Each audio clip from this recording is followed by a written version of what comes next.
Commission of the City of Brownsville, Texas, in accordance with Article 5, Section 12 of the Charter of said city, will convene an executive session and a regular meeting on Tuesday, November the 5th, 2013 at 5:40 p.m. and 6 p.m. in the Commission chambers on the second floor of the Brownsville City Hall, located at 1001 East Elizabeth Street, Brownsville, Cameron County, Texas.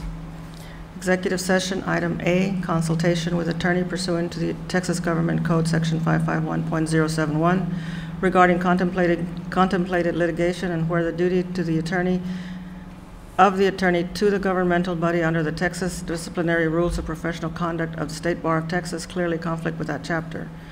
Executive session, item B, consultation with attorney pursuant to the Texas Government Code, Section 551.071, regarding threatened litigation where the duty of the attorney to the Texas governmental body under the Texas disciplinary rules of professional conduct of the State Bar of Texas clearly conflict with that chapter. Mayor, will we go into executive session? Second. All those in favor say aye. Aye. Aye. Motion carries.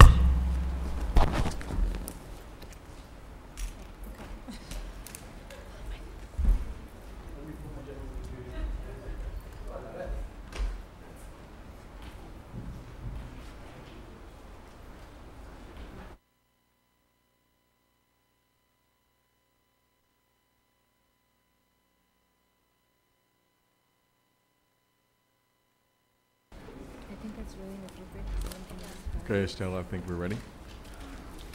The Pledge of Allegiance, please stand. I pledge allegiance to the flag of the United States of America and to the republic for which it stands, one nation, under God, indivisible, with liberty and justice for all. Honor the Texas flag. I pledge allegiance to thee, Texas, one state under God, one and indivisible. Brad, would you do this? Invocation, please. Let's remain standing for the prayer. Father God, we thank you so much for your love, your grace, and your mercy. We thank you for the many blessings you have given each of us. Lord, help us to remember to thank you for them. Lord, we thank you for this nation we're blessed to be a part of. And Lord, we ask you to lead and guide our leadership from Washington all the way to here. Lead and guide our mayor and city commissioners here tonight. Help them see the future of Brownsville as you see it, Lord God. In the name of Jesus Christ, amen. Okay, Stella, I have no mayor's report. No Commissioners, report. does anyone have a report? I know that you have something coming up tomorrow. Yes, I do want to remind everyone that tomorrow, Dan Burden, he's actually in town now, a world-famous walkability expert, is going to be assessing our downtown area for walkability and then speaking to the general public tomorrow at 7 at the Set B auditorium on the TSC campus. So it is free. Please come and enjoy his vibrancy and his comments about Brownsville. And Jessica? I just wanted to let everybody know that this year the City of Brownsville is having a movie in honor of our local veterans at our Veterans Park. We'll open the gates at 6 p.m. On November 11th, Veterans Day, and at 7 p.m. we'll begin to show Pearl Harbor. And so we want to welcome all of our veterans out. Please bring picnic baskets and blankets.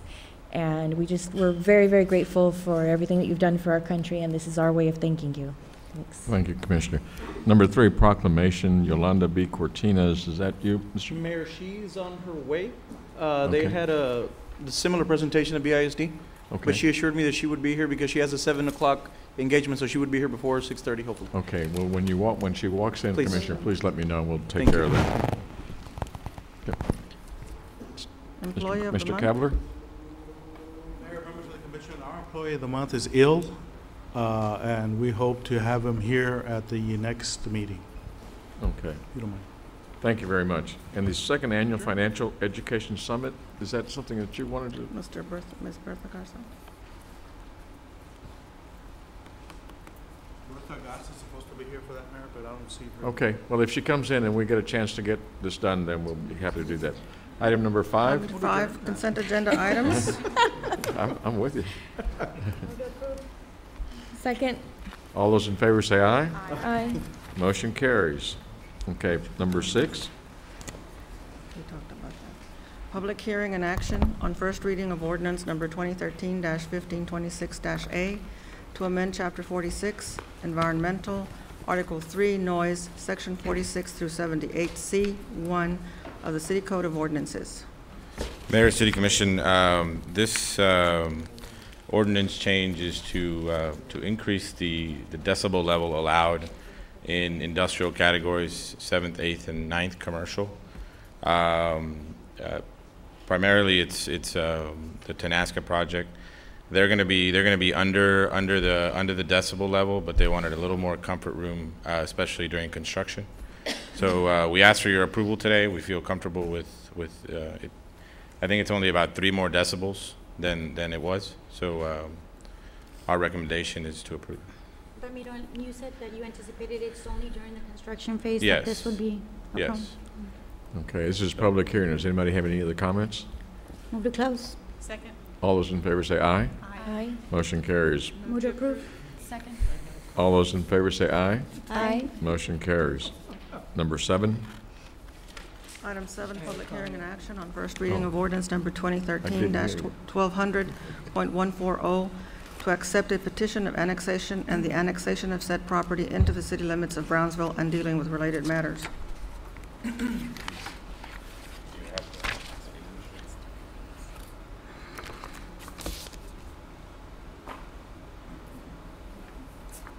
Okay. Mayor, City Commission, this property is located on Alton Glore, or Hugh Emerson, really, going east. As you remember, the last time we were here, I brought a resolution setting the annexation dates for this piece of property. This is a voluntary annexation, so we request your approval today to annex this piece of property. Okay. Ramiro, I did ask 2 questions that I had asked you. Is there an additional cost for us because of the annexation with regards to the utilities? There is not. You know, the city is required to offer municipal services, including police, fire, and so there won't be an additional cost considering that we already provide services in the area. So no, there's no additional burden, financial cost to the city. How about infrastructure-wise?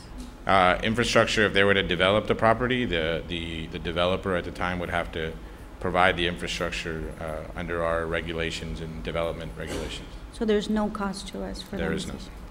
So. Thank you. Close public hearing. Second. All those in favor say aye. Aye. Motion carries. Second. All those in favor say aye. Aye. Motion carries. Public comments? Mr. Robert Uresti.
Number 9, Item 9, consideration and action to approve a memorandum of understanding between Healthy Communities of Brownsville Incorporated and the City of Brownsville in connection with setting up the city's curbside recycling pilot program. I don't know, Mayor, members of the City Commission, this is an item that has been discussed previously regarding setting up a pilot program. And this is just a MOU between the Healthy Communities of Brownsville and the City of Brownsville. and Rose is here. Hi, Rose. That we, Do I hear a motion? Well, I had a couple of questions after reviewing this. I was told there was going to be other sites, and when I'm reviewing this, there's the sites that I was told are not on here, so I'm wondering what was the difference? What sites were you told? Oh, the Emerson? you want to come? The Emerald? Yes. Yeah, yes, that is, it's not on the, what are you looking at, the letter that we, the first letter? Well, this is what we review, this is what we. Right. Unless I'm Oh, missing. that's true, Commissioner. And when I was asked to do the MOU, I just attached this so you all would have the plan that was originally set up by United Brownsville. But yes, Emerson is included, and we are doing education and outreach there. Well, it's not Emerson, I think it was. Not Emerson, Emerald. Yes. Emerald Valley and Emerald Cove. Cove? Yes. Emerald Cove. And they are included in our outreach plan. But what we're asked to approve of is this, and it's not in here, that was my concern. Right. The only reason I attached this is because of the United Brownsville original plan. We have changed the 1,200 homes that are on the original plan. We took off Lakeway, which is why we added the Emerald Cove and the Emerald Valley when you brought it to our attention. Did you remove Creek Bend? Excuse me? Did you remove Creek Bend? I remember seeing Creek Bend involved. Creek Bend was never involved. I just don't see a single home within my district here, so, You don't see a single home in your district? no. In On this District packet, two. no. And what district is that? District 2 Okay, would be Creek Bend, all the way on Boca Chica, and it cuts on Paderes, a quarter of the city. I see across the street. I'm sorry, I know there's West Coolidge, there's 23rd, 24th, 25th, 22nd, and the ones in between that, that's District 1. There's Briarwick, there's Lakeway, there's Emerald Cove, West Brownsville, the West St. Charles, West Fronton. But there's got to be something in your district, No, because we wouldn't not do that. I don't see anything here. Stillman? No, you're not, No. you're Villahermosa. No. East Brownsville and Coolidge? No, that's, No. who is East Brownsville and Coolidge? District 4? I think that's Rick. Is that, District 1. is that District 1? I can I tell had you. seen paperwork where Creek Bend was included. But we do have everybody in the district. I'm sorry, the reason this was attached, like I said, is because it's a written part of what the plan was. I can send you the information, or I have it with me. Okay, I thought I had seen something where Creek Bend was going to be on that list. I'm pretty Yep. sure there is, because it's in our best interest to get a scattered representative. Oh, sample. yes, absolutely. And the Because only it's change we private. did have, yeah, we will add it to there. I can bring, I have a copy with my information. Well, would you substitute that for the United Brownsville map that you Yes, have? With absolutely. that understanding, would that work for you guys? Okay, yeah, I'll go give ahead it to him right and now. substitute that, and that will be part of the, and you're making the statement, and that Emerald Cove is in there. Yes. With that statement to us as true, would you all consider that motion? Was that okay with you? Yes. Okay. I'll entertain a motion to that. Move to approve, second. All those in favor say aye. Aye. Aye. Thank you so much. Motion carries. Thank you, Rose. Item 10, consideration and action on resolution number 2013-059 to extend a proposal for release of land in the extraterritorial jurisdiction to the City of Port Isabel. Mayor and Commissioners, this is a resolution, and it has an accompanying item, the next item, which is a proposed interlocal agreement. And I basically what I'd like to do is I'd like to take you through the history of this because it's the subject of the resolution. Let's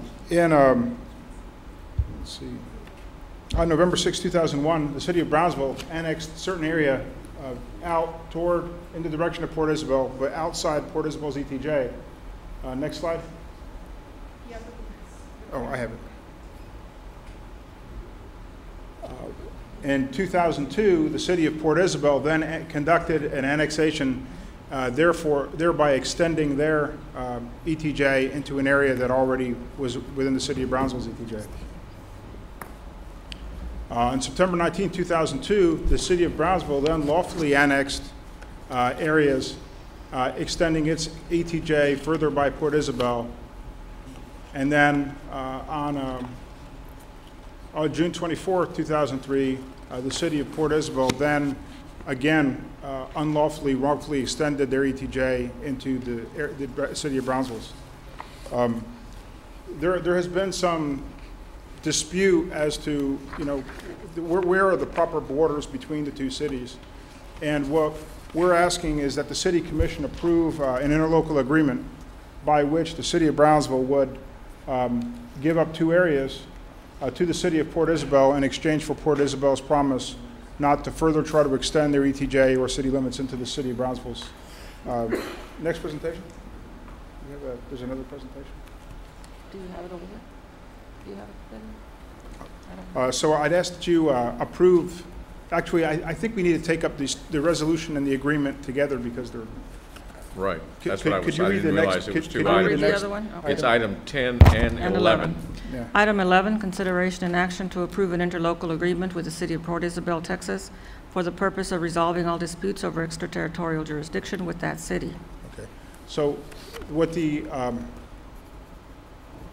okay, can we turn that? There's two. Could we turn that slide? The two areas that were we would propose to release to the City of Port Isabel. One of them is here, and the next one is here. You will notice that this area is on Long Island, but it is north of the Brownsville Navigation District.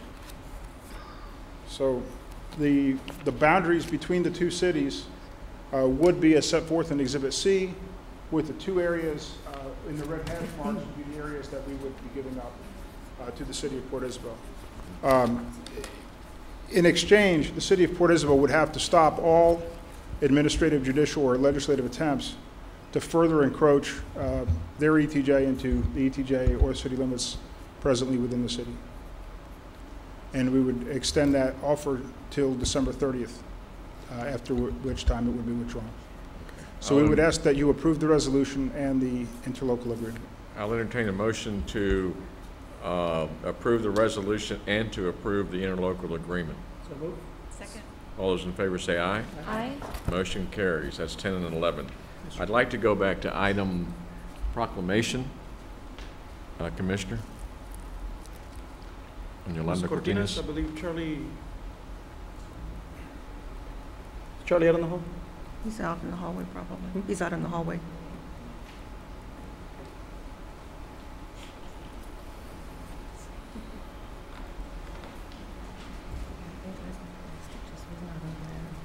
On the packet they gave us, like, panicked. Or did he give me the wrong signal? If it gave you the wrong signal, let's go ahead and go to item number 12. Are we ready for Ms. Cortines? Oh.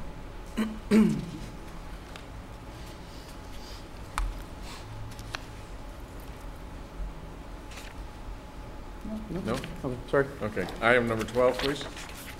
Item number 12, consideration and action on resolution number 2013-060 to enter into a development agreement with J and IGP Partners, LLC, regarding 5.385 acres out of Block 18, El Jardin Heights subdivision of Hugh Emerson Road.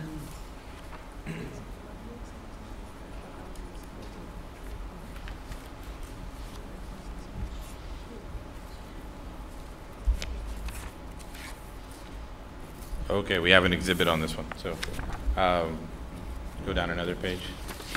So Mayor, City Commission, just so you know, this is the property that was voluntarily annexed, this 20-acre piece. When you do annex, state code tells you that if the property is designated as agricultural, you must extend a development agreement. I believe this will be the first development agreement that we do as a city. And really it's meant to protect the agricultural component of if the owner gets taxed, then the agricultural might not work anymore. So the owner wishes to retain agricultural rights here of these two parcels. So he has accepted a development agreement. The development agreement states that after 15 years or at the minute that he submits for a building permit, the property must be annexed into the city before the building permit is released. So we will be recording this as part of the property records, and we ask for your approval today. Mayor, just on a side note, Mr. Gonzalez, many years ago when we were deciding on the sports park, and his property was being considered when we were going to build on Alton Glore, Mr. Gonzalez has always been pro-city and always been a real helpful person, so I move to approve. He's a good guy. I'll second that. Okay, all those in favor say aye. Aye. Aye. Motion carries. Thank you very much. Number 13.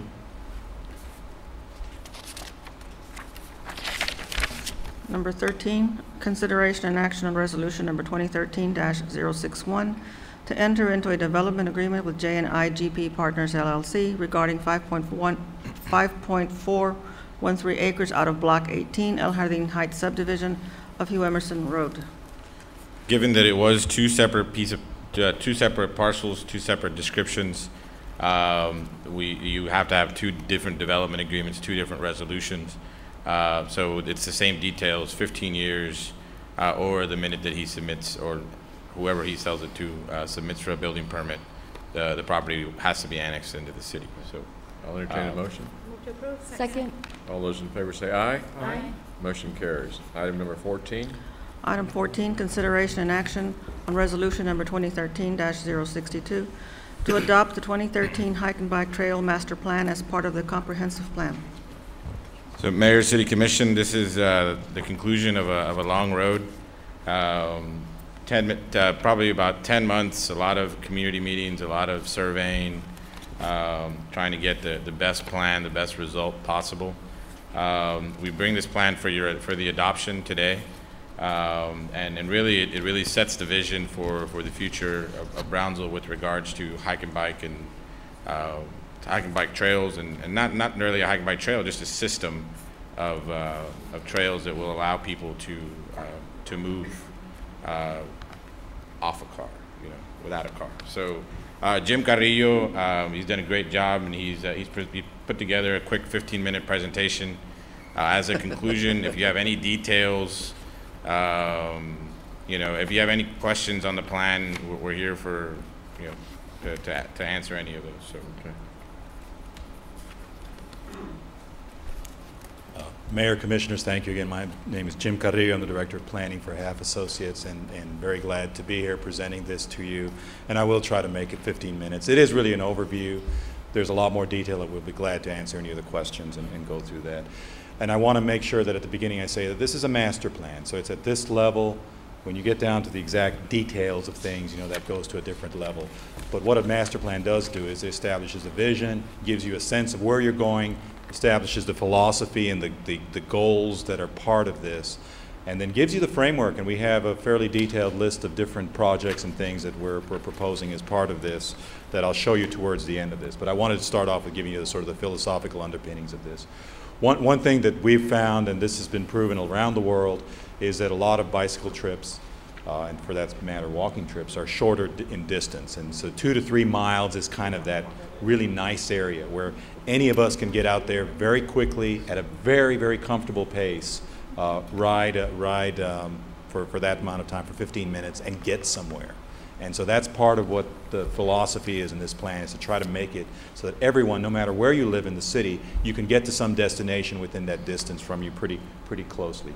The other thing is that we want to make sure that this plan, it's kind of a new term now called 8 to 80, so that anyone who's 8 years old all the way up to 80 years old can use the kinds of facilities that are being proposed in this, and it's easy for them to do that. When we started this process, we talked to a lot of the residents of Brownsville about what they were doing and why they were walking or riding. So as I mentioned earlier, we want to make sure that that number, that 63% for fitness and exercise, stays, but that the other numbers where you're walking to school, walking or running or going to school or running errands goes up, so that all of us do that a little bit more frequently. We asked about what the things were that kept citizens of Brownsville from riding and walking more, and it was, the facilities as well as that sense of safety. So the other thing that we've tried to build into the plan is that there is that facility that makes you feel as safe as possible, as comfortable as possible being on the road. The third thing that went into this is we recognize that in many streets in the city and many parts of the city, there's lots of existing parking there. The lots that are adjacent to that depend on that parking. They may have children who have cars, they may have other needs for that. So we don't want to take away that parking, and so we want to try to accommodate it. So we have some solutions for that I'll mention later on that go into that, so that we respect that need for both on-street parking and in residential areas, but we accommodate also bicycle usage in that. So existing trails in the city, you have about 7 to 8 miles of trails, about side paths you have about 3 miles, and bike lanes right now you have about 21 miles, and that actually has been going up as the plan has been going on. Pretty remarkable in terms of the number of miles that have been going on. So this is the trails, bicycle lanes, and then the proposed network that comes into that we're proposing, which I'll talk about in greater detail, is a system of trails throughout the city, which are the green lines, side paths, which are adjacent to roads, the blue lines that you see on the screen, red lines, which are the bicycle lanes, and those are both just your typical striped single line, buffered lanes, which are double line, and then even some cycle track facilities, which I'll talk about a little bit more, with, again, the intent that all of this being a very comfortable set of network that you can get to in any part of the city. Ultimately, we want everyone in the city to be close to a facility. So this is generally where you are right now. Notice we're showing the Belden Trail is being completed. So that's about a half mile from the existing Battlefield Trail. And then someday, this is probably quite a ways out, maybe 15, 20 years out, but someday we hope that the city of Brownsville, we can show this kind of a map where almost everyone in the city is about a half mile from a trail, and in many cases a lot closer than that to some way to get to a trail that then leads them to other parts of the city. So let me go through some of the key efforts key kind of focal points of the plan, in addition to many other sort of the basic things along many other streets. In the southmost area, a trail along drainage that goes literally all the way from the southmost area all the way towards the Battlefield Trail. Along existing drainage, we've talked to the Drainage District #1 about this. They're amenable to this. Will accommodate their needs in terms of maintenance and operations of those corridors, but it's a great opportunity that's waiting to be taken advantage of. One other type of facility we're going to recommend is cycle track in many places where we can do this, which is literally a separated facility along a street that gives anyone who's riding a little stronger sense of safety and comfort as they go along. So you can see the curb there that shows that when you're riding in that picture in the middle, you're separated from cars, you're separated from pedestrians, so you're really in a nice place where you can ride quickly. And to give you an example of this is from 6th Street. The Battlefield Trail ends kind of in the back of the picture. This is looking towards the downtown area.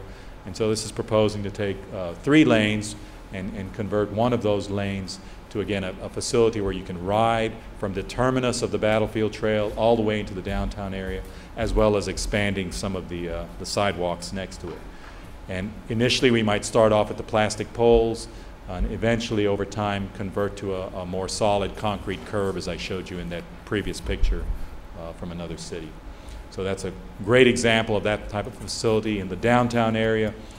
One of the streets, perhaps 11th Street, taking that street, removing one lane of traffic, and then converting that into a 2-way facility, and also widen the sidewalks. And as Commissioner Gowan mentioned, Dan Burden is here. He's a world-renowned expert one of the things he'll look at is width of sidewalk and making that comfortable. And so you can see that makes that sidewalk there much more comfortable along just a couple of streets in the downtown area, but giving you some nice, strong pedestrian corridors. So that's a recommendation for the downtown area.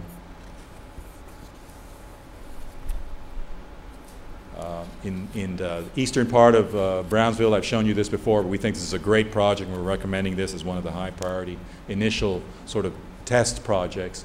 Is along Vera Street. There's a middle school right behind the image, so kids coming across would be going towards the middle school. But it's a great place both as a neighborhood asset as well as a connection to schools, and ultimately this would go much further down towards the Boca Chica area and really be a spine trail in the middle of the eastern part of Brownsville. A really excellent facility to get back and forth within Brownsville. On Los Ebonos and Wild Rose, we're proposing, these are called buffered lanes, so they're double striping, very inexpensive to put in place. Put those in place quickly. And again, they separate that person driving on that street from the bicycles riding along it. So again, it gives a stronger sense of comfort as you're moving along that street. We heard from kids in the IDEA campus and Lopez High School in the far southmost area about the need for pedestrian and walking facilities there. And in fact, they put together a beautiful little video that shows what they think about that. And so we think that's another kind of a project where you should work on as one of those emphasis projects. A couple of things on this. This is a unique facility that really hasn't been done very much in Texas. And I think in this configuration that we're talking about here, you might be one of the first, if not the first in Texas, to really go into this. And this is called a bicycle boulevard, or in some other people are now, because the word boulevard kind of conveys big street, tree-lined streets. We're calling it maybe a quiet street. But basically what it does is it benefits the residents that live there because it slows traffic down along that street. But it also then, by slowing that traffic down, makes it a better place to ride your bicycle, even if you're 8 or 9 years old, to get to a nearby school. And part of what it does is it uses diverters and things that slow traffic down. At some points, the roads may actually end, and it forces a vehicle to turn left or right, such as you see in these kinds of examples of the different kinds of ways in which you may do this. But essentially, if you live there and you need to drive to your house, you're just as capable of getting there. But if you want to get through on a bicycle, it allows you to go through and connect through on the street. So it benefits both you from a traffic standpoint as well as from bicycle connectivity. And that addresses that need in those streets that don't have a lot of space because of parking. We can preserve that on-street parking and still make it a great street for bicycle riding. The UP corridor, soon to be abandoned. What we're proposing there is that you look at either a trail by itself or perhaps go to a configuration where you can look at a street adjacent to a kind of a linear park trail configuration. Or Ramiro came back from Seattle and he was seeing a lot of the examples there of streetcars. This kind of a configuration could also put in a sort of a light rail / streetcar type of configuration there. Maybe in the future, not right now, but in the future, it's certainly something that could be accommodated there. But the idea is that you reserve that for that trail connection. The plan emphasizes, and you're already doing this, and I'm very grateful that Fernando Martinez is here, who's really going to pick up the reins with Bike Texas and help you implement a lot of different things.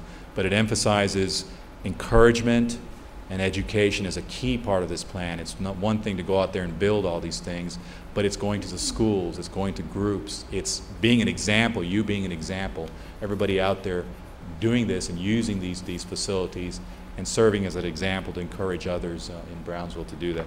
The ciclovias that you're doing are phenomenal.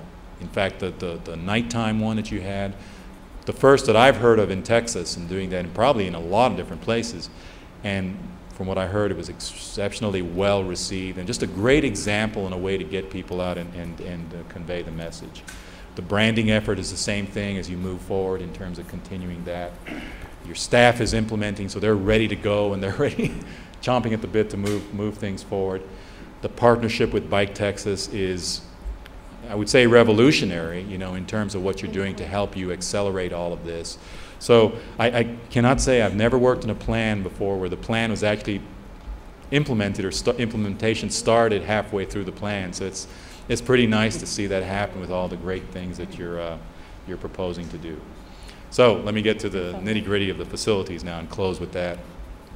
So I showed you these before. I'll go over them real quickly. The kinds of facilities: a trail, you know, sort of your shared use path, like the Battlefield Trail; side path, which you have along University; your typical bicycle lane; your buffered bicycle lane. I showed you some examples of that; your cycle track; and then your shared lane marking, which goes on streets like that bicycle boulevard I showed you. So you kind of direct drivers that people are going to be there.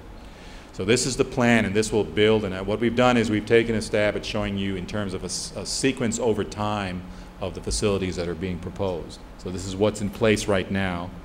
The first phase, we're calling it rapid implementation, because these are mostly on-street, they're mostly striping projects, and so they're easy to accomplish. We do have that Vera Street project built into this because we feel that's a good example of that, as well as some of the that cycle track coming into the downtown area along 6th Street. We feel those are good sort of catalyst or example type projects to get done quickly to show your residents what might happen with these.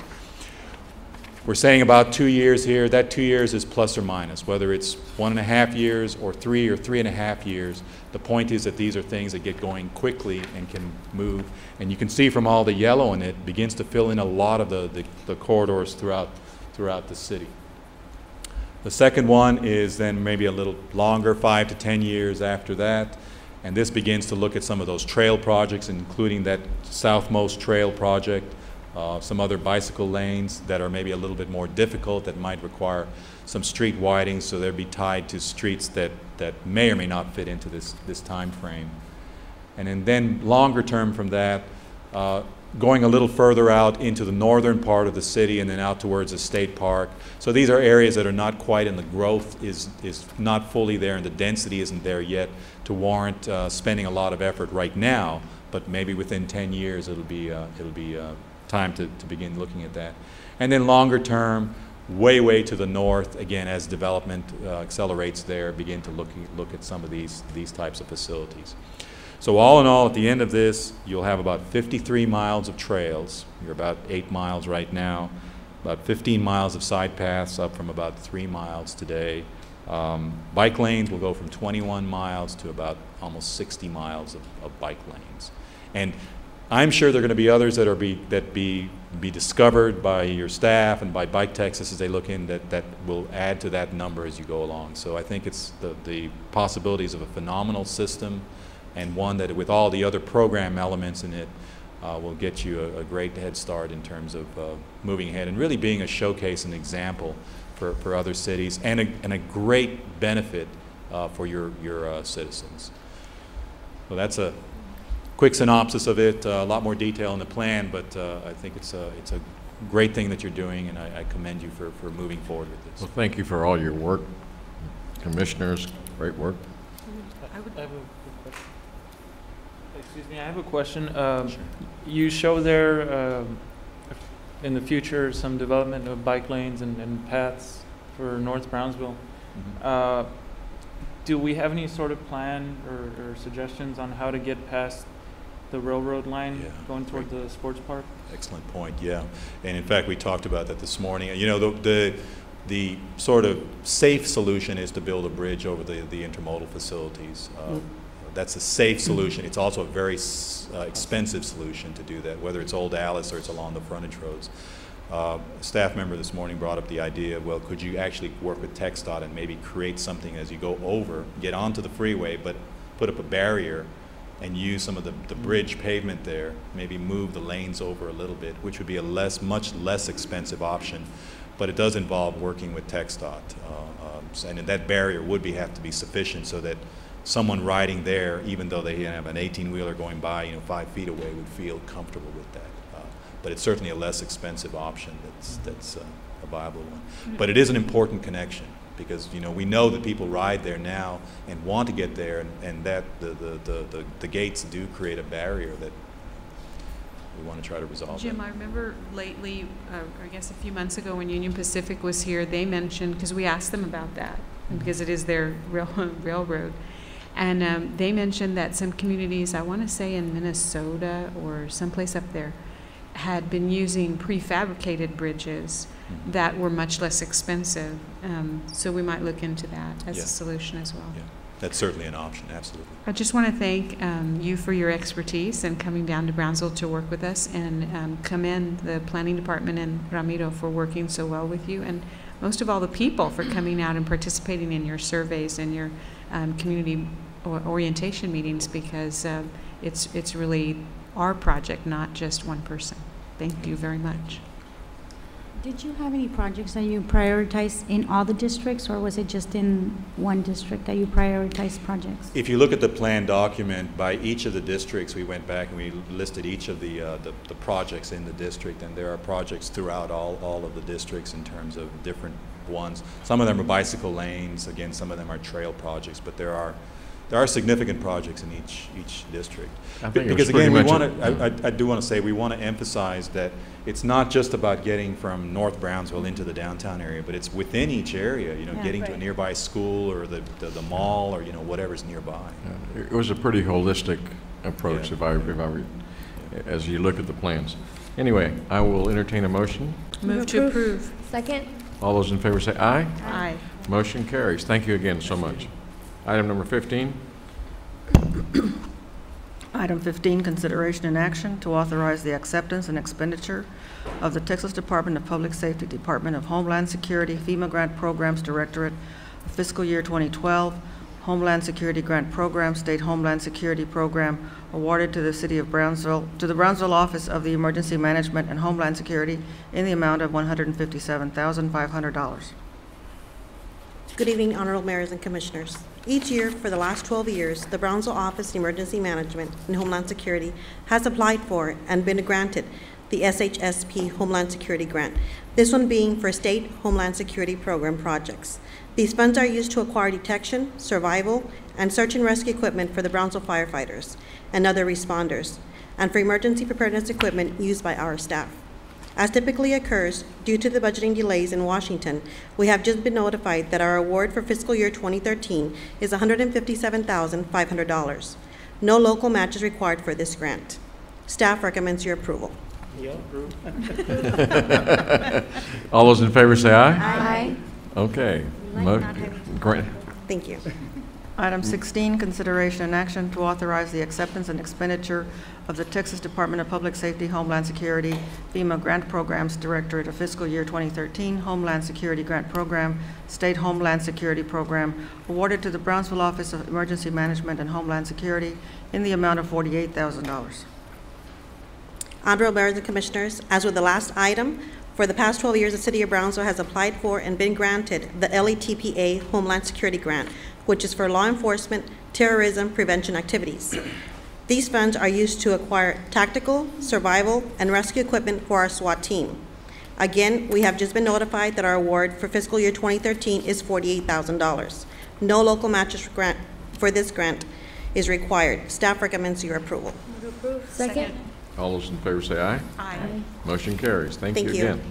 Congratulations. Item 17, consideration and action regarding the purchase and delivery of 2 heavy-duty wheelchair-equipped low-floor Gillig buses. Good morning, Mayor and City Commissioners. Staff is here to recommend the following consideration and action to purchase the delivery of 2 heavy-duty wheelchair-equipped low-floor Gillig buses from Gillig LLC of Haywood, California, in the amount of $686,116. These funds are coming from 2 different grants, TxDOT ICB grant and Section 5339 federal funds. Motion? Second. All those in favor say aye. Aye. Motion carries. Thank you very much, Norma. Thank you. Item 18, consideration and action to award a contract for demolition of 9 condemned and dilapidated structures for the Building Inspections Department. Good evening, Mayor, members of the City Commission. The legal advertisement appeared in the Brownsville Herald twice, August the 11th and 18th of 2013. The pre-bid meeting was conducted on Wednesday, August the 21st, 2013. 6 contractors were represented at the pre-bid meeting. 2 addendums were released during the bid process. Sealed formal bids were open for the subject project on Friday, October the 18th, 2013 at 3 p.m. A total of 5 bids were received and tabulated by the Purchasing and Contract Services Department. Consideration and action to award a contract for demolition of 9 condemned dilapidated structures for the Building Inspections Department to MR Construction and Demolition of Mission, Texas, the low responsive bidder, for a total bid amount of $85,110,000. This contract for demolition of 9 condemned dilapidated structures, houses, shall commence subsequent to award by the City Commission. The contractor is obligated to commence work immediately after receiving notice to proceed and will complete the demolition work within 60 consecutive calendar days. Funding for this project is available from Community Development Block Grant. The administration of the Building Inspections Department concurs with this recommendation. Mr. Gamez, do we have the right to exercise the local preference on this contract, or not really? Were there any local contractors that bid? Because I'm not seeing. Yes. Do you have? There's several from Brownsville. Yeah, we have. I have the list here. And What is it? Arco. Arco. And then we have 2 from Brownsville, 3 from Brownsville. And what was the difference between The price difference. the price difference? Well, the highest one was 140, almost 115,000, and the lowest was 85. Mr. Luna, was the local preference invoked? Local preference is not permitted since we're using federal funds. Okay. That's the reason why we didn't invoke the local preference. Oh, somebody wants.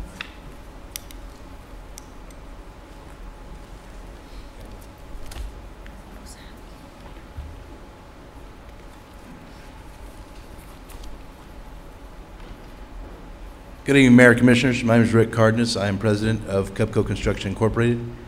I am the second low bidder on this job. I'm a local contractor, and I forwarded information that not only permits, but requests and does and states that since Brownsville is listed as a labor surplus community by the Department of Labor, that you are almost required to give it to the local firm. And I forwarded that to Mr. Sossi. I don't know what happened. I guess I didn't follow up, but I thought it was pretty much a... Well, I mean, I understand that you thought that's what it said, but actually, Mayor, the city is not permitted to use local preference on this contract. Did you provide a response to him why it's not permitted? I haven't responded to him. I've talked to Mr. Luna. Can we table this item? I think we need I just want to make sure that if there is a local preference and we're allowed, and if we're not, then maybe we can explain it. And for our clarification, I would like the explanation as well, so that we can make sure that if we're not allowed, that he's clear on why we're not allowed. And so for us too, the clarification would serve for us too. So I would make a motion to table this. I'm sorry, the motion to do what? Motion to table until we get clarification whether. Is there a timetable on this? What is? Is there what? Is there a timetable on this particular item? Evaristo, Well, is there a timetable? Something that I you? think the buildings have been there for a while. Anything that you need to be I within don't the think these guideline? buildings are going in. No, there's no timetable that Okay. I need to. Okay. I'll second her motion. I got a motion to table and a second. All those in favor say aye. Aye. Motion carries. Thank you very much, Vinny. Thank you, Mayor. Thank you, Commissioners.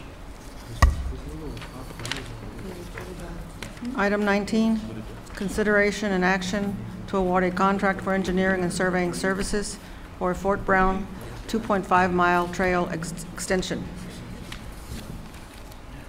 Mayor, City Commission, this is a contract for Naismith Engineering. This is the TxDOT Transportation Enhancement Grant, so this is the first step in moving forward towards implementing that plan that Jim just presented. So this is a 2.5-mile trail through downtown. The funding for this these services is being provided by TxDOT, and also we have about $700,000 an enhancement grant from TxDOT. So we ask for your approval today. Move to approve. Second. All those in favor say aye. Aye. Motion Mayor, carries. could we, I'm sorry. I'm sorry, could we go back for proclamation? Ms. Cortinas is here. Sure. Thank you. Ms. Cortinas, if you'll please step forward. No. Ma'am, is there anybody who would like to join you up here while you come up?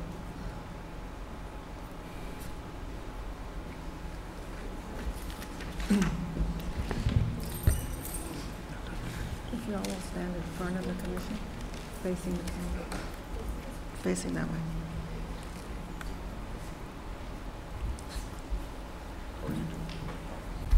Did you see it?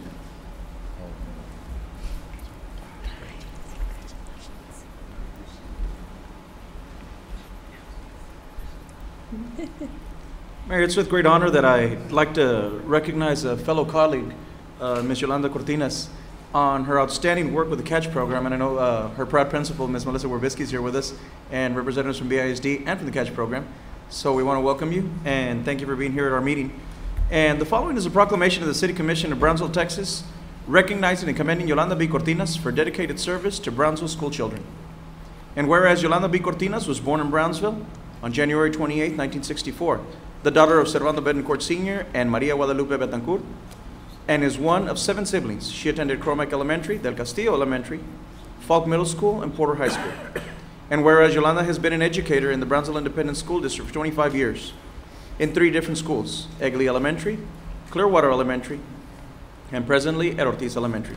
She received an associate's degree from Texas Southmost College, graduated from the University of Texas Pan American in 1986 with a bachelor's of science degree in physical education and a minor in sociology.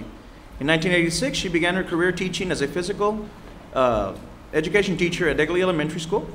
And whereas in 1989, having transferred to Clearwater Elementary, began the Mile Club, sponsored the cheerleaders, and later the drill team. In 2000, BISD piloted the coordinated approach to child health care, known as CATCH, and Clearwater became one of the schools to implement this health initiative. Yolanda immediately became the first CATCH champion for Clearwater Elementary. And whereas Yolanda has been involved in the CATCH program at Ortiz Elementary since 2004, and has been implementing the CATCH program ever since. She has served as the CATCH champion for approximately 12 years, writing and receiving grants such as a UT Hispanic Health Research Grant for $5,000, HEB Fit Campus Award for $10,000, ING Run for Something Better Award for $3,500, and the HEB Healthy Campus Award for $15,000.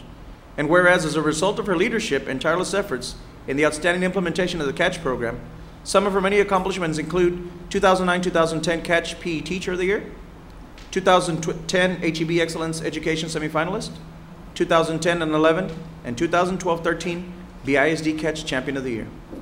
Now therefore, we the members of the City Commission of the City of Brownsville, Texas, by virtue of the authority vested by the Charter of said city, and on behalf of all our citizens, do hereby recognize and commend Yolanda B. Cortinas for her selfless, tireless dedication and valuable contribution to our school children as she strives to instill and promote healthy lifestyle changes in students while they are young so that they may continue to be active as adults. Yolanda will be honored this year, along with the other 2013 CATCH champions, on December 5th, 2013 at the Dallas Sheraton Hotel in Dallas, Texas. And this is done this 5th day of November, 2013. Signed, Antonio Martinez, Mayor of Brownsville, and the City Commission. Congratulations, Ms. Cortinas.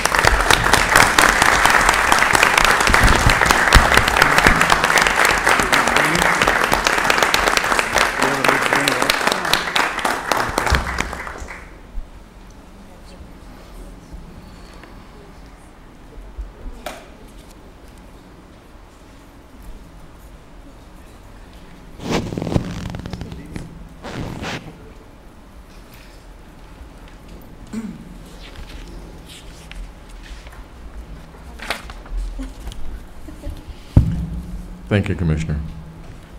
Mayor, we have one more item on the agenda to read. It's number 20, I realize that. Item number 20, consideration and action to award a contract for the purchase and delivery of one new 2013 milling machine for the Public Works Department. On the table? Second. Mayor, Commissioner, we're going to request tabling. We have not finalized warranty options on this. Okay, we have a motion and a second to table. All those in favor say aye. Aye. Motion carries. Second. All those in favor say aye. Motion carries. Move faster.